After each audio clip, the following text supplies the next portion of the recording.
শিক্ষা দিয়েছেন, ঠিক কিনা?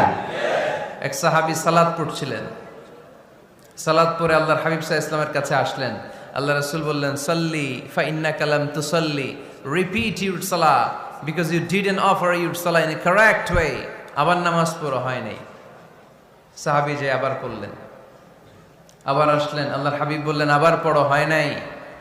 সাহাবী পরে আসলেন, আল্লাহর হাবিব বললেন সাল্লি ফা ইন্নাকা লাম তুসাল্লি, আবার নামাজ পড়া হয় নাই। এবার সাহাবী এসে কেঁদে দিলেন, এসে বললেন, ইয়া রাসূলুল্লাহ, এর চেয়ে ভালো তো আমি পড়তে পারি না। আল্লাহর হাবিব জড়িয়ে ধরলেন আর বললেন, আসো শিখিয়ে দেই কেমন করে সালাত পড়বে। সালাতে কোনো তাড়াহুড়ো করবে না। রুকুতে যখন যাবে তোমার পিঠটা হবে স্ট্রেইট ফরওয়ার্ড, স্ট্রেইট ফরওয়ার্ড।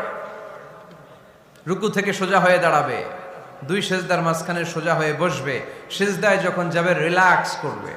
সালাতে কি করতে হয়? রিল্যাক্স। আমার সাথে সাথে সবাই আওয়াজ করে পড়েন, রিল্যাক্স।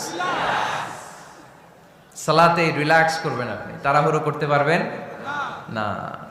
আল্লাহর হাবিব সাল্লাল্লাহু আলাইহি ওয়াসাল্লাম শিখালেন কিভাবে সালাত পড়তে হয়। তার মানে এই নবীরে বাদ দিলে সালাত বোঝা যায়